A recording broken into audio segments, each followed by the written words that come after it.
Basically became a skill set of mine to fix things that were in crisis, to go in and turn them around and make things work.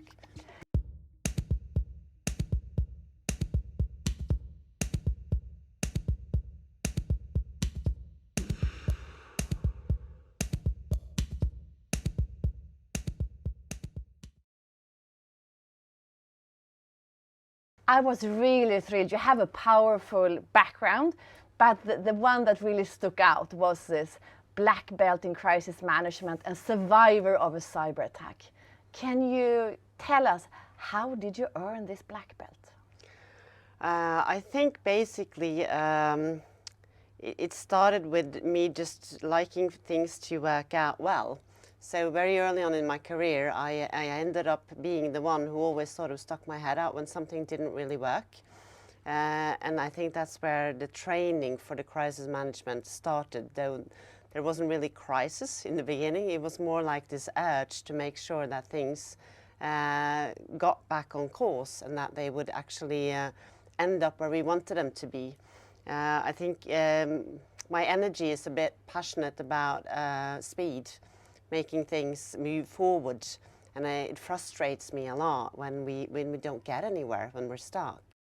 And that skill set took me to well, basically deeper and deeper problem solving, and at the end of it, it basically became a skill set of mine to fix things that were in crisis, to go in and turn them around and make things work.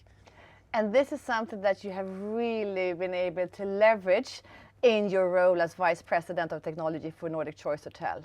Tell us a little bit about the cyber attack that was hitting Nordic Choice Hotel. It started, for me anyways, it started late one evening with my IT department ringing me up in the evening, almost midnight, saying that something is completely wrong and I think we're under a large attack, which we were.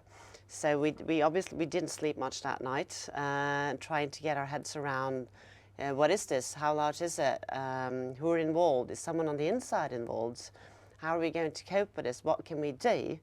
Very early on in the morning when we woke up the rest of the management and we sort of got hold of everyone that was running the hotels, because we had to get in contact with all of the directors out at the hotels to tell them or help them to run the business while we shut down all their systems. And we had this amazing project that we'd already started with Google, actually doing piloting if we could avoid having to buy new hardware with using your new software for Chrome OS. I think we only had 2 or 3 hotels in pilot. We had planned an extensive project with you guys, a lot of change management to move people around.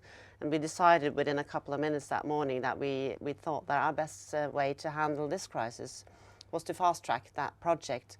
So within about 24 hours, we had tested one of the hotels converting their own encrypted PCs to Chromebooks. And when we realized that they could actually do that, then we can open up for all the systems again, give them access to their guest data, access to keycard systems, payment solutions, everything that you need to run a hotel, basically.